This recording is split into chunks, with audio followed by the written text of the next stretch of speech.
मेरा नाम मुबशर लुकमान, आप देख रहे हैं मुबशर लुकमान यूट्यूब चैनल। जिस तरह बाकी चीज़ों में जिद्दत आई है, इसी तरह हमारी सियासत और तर्ज हुक्मरानी के तरीके भी तब्दील हुए हैं।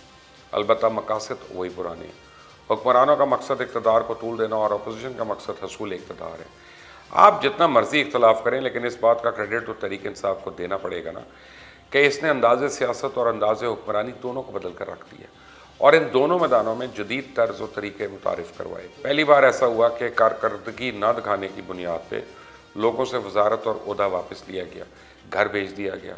आप उससे इख्तलाफ कर सकते हैं कि अच्छी है या बुरी, लेकिन ऐसा हुआ तो पहली बार है ना कि हुकूमती वज़रा 2 साल होने से पहले अपनी कारकर्दगी की रिपोर्ट अवाम के सामने रखें। यानी हुकूमत समझती है कि वह अवाम को जवाब दे, जो जमहूरियत की असल रूह है। वज़ीर-ए-आज़म इमरान खान की दयानत और इखलास मुल्क के लिए कुछ कर कर गुजर करने की ख्वाहिश अपनी जगह दुरुस्त है, लेकिन इनकी हुकूमत के नकाइस, ज़ुबान ज़द-ए-आम और गुड गवर्नेंस की शदीद कमी महसूस की जा रही है। प्राइम मिनिस्टर इमरान खान की हुकूमत का अलमिया यह है कि इनके बाज़ वज़रा नाअहल और सियासी सूझबूझ से आ रही हैं और इमरान खान के अच्छे कामों को डुबो रही हैं और इनका क्रेडिट मलिया मेट हो जाता है। पेट्रोल और चीनी आटा स्कैंडल, इससे तो लगता है इमरान खान की आंखें खुल गई हैं और उन्हें कहना पड़ा जो वज़रा और ब्यूरोक्रेट हुकूमत की नेक नामी के लिए अच्छा काम या अच्छी कारकर्दगी नहीं करेंगे, वो घर जाएंगे। इस वक्त पाकिस्तान तहरीक इंसाफ की हुकूमत के 2 साल पूरे होने पर मुल्क में एक हंगामा बरपा है। चंद रोज़ पहले कुछ वफाकी वज़ीरों ने टेलीविज़न स्क्रीन पर प्रेस कॉन्फ्रेंस करते हुए सब कुछ फतह कर लिया। उन्होंने एक ऐसा समा बांध रखा था कि वो हाथ भी लहरा रहे थे, गर्दनों में भी खम कर रहे थे और नहायत ऊँची आवाज़ में हुकूमत की कारकर्दगी दिखा रहे थे। उनका जोश नई बुलंदियों को छू रहा था, उनकी आंखों से खुशियों के फव्वारे फूट रहे थे। वज़रा फातिहाना अंदाज में कह रहे थे कि हुकूमत ने क्रीज संभाल ली, अब वो लंबी इनिंग्स खेलेगी। यहाँ पर ही बस नहीं हुई, अपोजिशन पर भी वाज़े कर दिया गया कि बहरान ख़त्म हो चुका है, हम उन्हें साथ मिलाएंगे, ना कि NRO देंगे। यानी यहाँ सिर्फ आपको याद करा दूँ कि नवाज शरीफ बीमारी के बावजूद अपने फर्जंद के साथ लंदन की गली कूचों में मौसम एंजॉय करते हुए अब अक्सर दिखाई देना शुरू हो गए।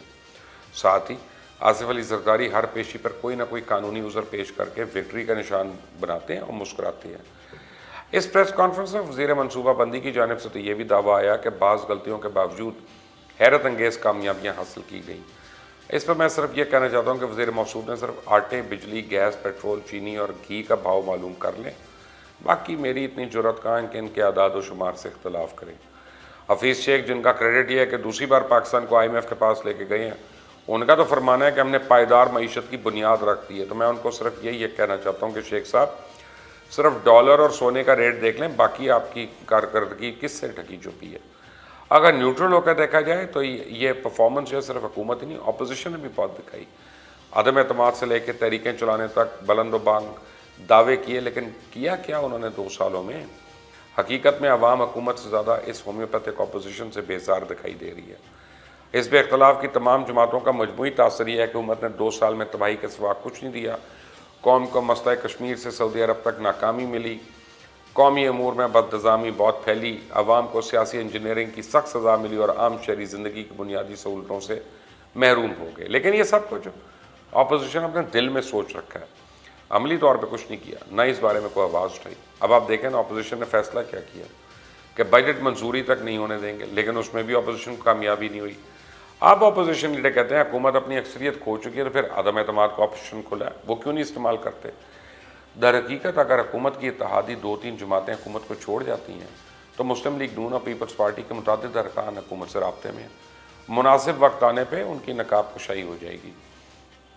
इस तरह एक तीर से 2 शिकार किए गए। एक तरफ इत्तेहादियों को ये पैगाम दे दिया गया कि आपके जाने का कोई फ़र्क नहीं पड़ता हुकूमत को, और वैसे माफियाज़ ने हुकूमत को बिल्कुल बेबस कर दिया। अशाए ज़रूरिया की कीमतें आवाम की पहुँच से बाहर हो रही हैं। हमारी बदनसीबी ये भी है कि जिस भी मामले में तहकीकात हुई वो मामला पहले से ज़्यादा बिगड़ गया। आज सबसे ज़्यादा तशवीश और फ़िक्रमंदी की बात यह है कि हमारे सियासी मंजरनामे पर वफाक और सिंध के माबैन कशमकश का जो तासुर जारी है वो बड़े ख़तरे की घंटी है। कराची और सिंध कार्ड एक बार फिर भरपूर अंदाज में खेला जा रहा है। PTI हुकूमत की खुशकिस्मती उन्हें इंतहाई कमज़ोर अपोजिशन मिली है जो ना इकट्ठी होती है ना तहरीक चला सकती है। मौलाना फजल रहमान, आसिफ अली जरदारी, बिलावल जरदारी की मुलाकातें तो हो रही हैं और बिलावल का मियाँ शहबाज शरीफ के साथ भी रब्ता हुआ। 2-3 हुकूमत के इत्तेहादी जमातों का भी आसिफ जरदारी, मौलाना फजल रहमान से रब्ता ज़रूर हुआ, लेकिन 2 बड़ी पार्टीज़ पीपल्स पार्टी और मुस्लिम लीग नून की क़ियादत नैब केसेस में ऐसी उलझी हुई है कि मियाँ शहबाज शरीफ को खतरा है वो गिरफ्तार हो जाएंगे, इसलिए किसी तहरीक का हिस्सा बनने से कतरा रहे हैं, घबरा रहे हैं, डर रहे हैं।